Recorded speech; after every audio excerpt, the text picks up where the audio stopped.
Well, Raja, it's a day of celebration here at the Salvation Army Emergency Shelter. It takes just 1 inch of water for a child to drown. That means a swimming pool like this can be a hazard. With temperatures in the 90s all week, is it hot enough for you? It is for your car, and all that extra heat can definitely take its toll under the hood. Missouri Governor Jay Nixon has declared a state of emergency after the latest round of violent weather to hit Missouri. Illinois Governor Pat Quinn signed legislation last month that will require public schools that teach sex education to also teach about birth control and sexually transmitted diseases, not just abstinence. One person is dead after a father and son argument near Frankfort, Missouri. You may think fantasy football is good for sparking trash talk with coworkers, but for a growing number of companies, it's also good business, really good business. A West Central Illinois lawmaker could become the state's lieutenant governor. State Representative Jill Tracy will run with State Senator Kirk Dillard in the Republican primary. President Obama is at work this Labor Day trying to get members of Congress to support his plan to strike Syria. But Syria's president is warning there will be consequences if Western nations launch an attack.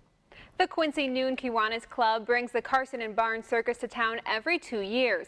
From elephants to trapeze artists, the circus performs under the largest big top in the States. But KHQA's Melissa Shriver shows you how this job becomes a lifestyle.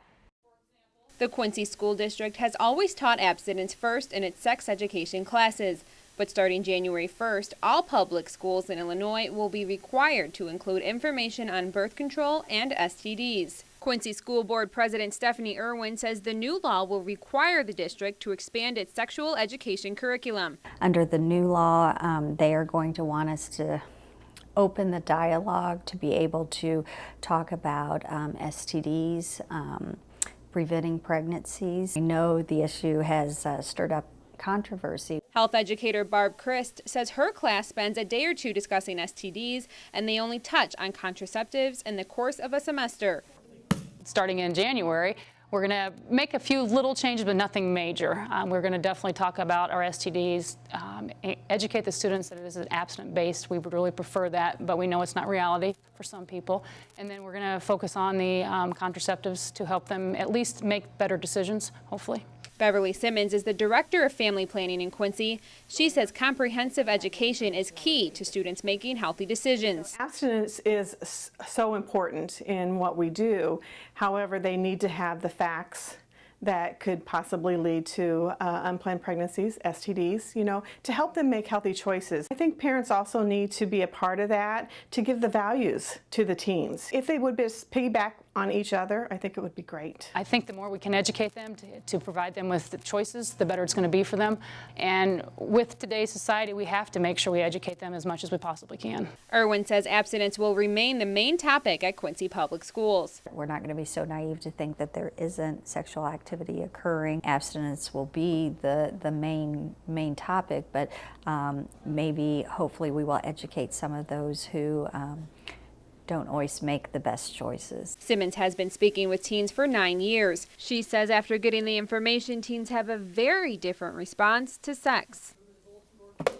Most of the teens that I talk to in the high school as well as the college age, they always say, I wish I had had this information earlier.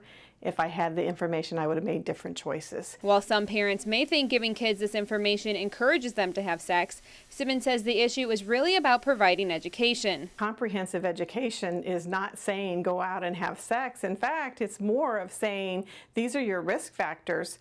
Protect yourself if you choose to have sex, but abstinence is 100% effective. I'm going to be honest with you, by the time they're juniors in high school, I think they've pretty much made that decision.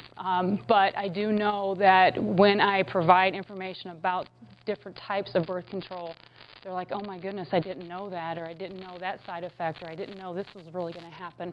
And it makes them think twice. Katherine Tellez, KHQA News, Quincy. The Quincy Police Department says safety is its #1 priority. That's why it wants pedestrians to use the sidewalks or face a ticket. Illinois state law says pedestrians must use a sidewalk if one is available. It's definitely a safety issue. We want people to be as safe as possible. Quincy Police Officer Kelly Vandermaiden says the department has seen an increase in complaints from drivers because more people are out and active during the nice weather. Pedestrians can see and maneuver faster than vehicles can, so we want everybody to keep an eye out, both pedestrians and vehicles for each other. The Quincy Police Department says using a sidewalk is just safer. And while residents agree, they also say sidewalks like this make it impossible to use a stroller. What's your opinion on Quincy sidewalks? They're horrible. Walking is Andrea Austin's main form of transportation. She has 2 children and says she always uses the sidewalk, but If I have to get in the street, I do, because sometimes I can't get through there. she thinks the sidewalk should be fixed first before police issue tickets. And every time that I've tried to go through any sidewalks, they're always rickety, they're broke. There's a lot of them that need to be fixed. Vandermaiden says it is an officer's discretion whether to give a verbal warning or a traffic citation. But if you have a problem with city sidewalks, she advises you to talk with your alderman. Katherine Tellez, KHQA News, Quincy. This cornfield will soon be home to almost 2,500 hogs.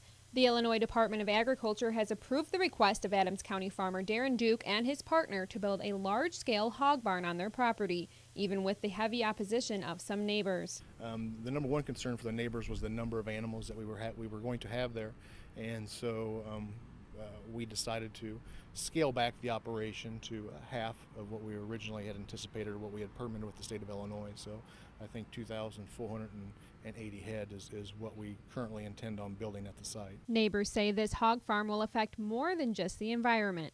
I'm concerned about the drastic drop in my property value. I'm also concerned about my health and the environment. I have a couple ponds, and I'm afraid runoff from the hog factory will affect that.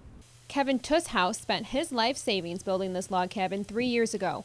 It's just 3/8 of a mile away from the future hog barn. I can't imagine anybody ever wanting to buy my place at this point. Not that I want to sell it, but you know, my life might become miserable up there, and maybe I won't even be able to stay. Jerry Gallimore has property just southwest of the future facility. He says this has definitely changed his plans. We was going to build a house up here, and I had some health problems, and thankfully I had the health problems, because now I don't think I'll build here. You want somebody building a hog compound next to your house. Gallimore says his main concern is the waste runoff surrounding his property. It's going to stink, and I'm going to get all this, the feces and the urine that's going to be placed on these fields is going to run across my property, and it's all that's going to surround every bit of my property. Duke says waste runoff isn't an issue. The waste will be injected into the soil and used as fertilizer for crops. We have met the requirements of the state of Illinois has set forth, so we know the site is to the standards, to the letter of the law, and we're going to continue to move forward with the project. Katherine Tellez, KHQA News, Lima, Illinois.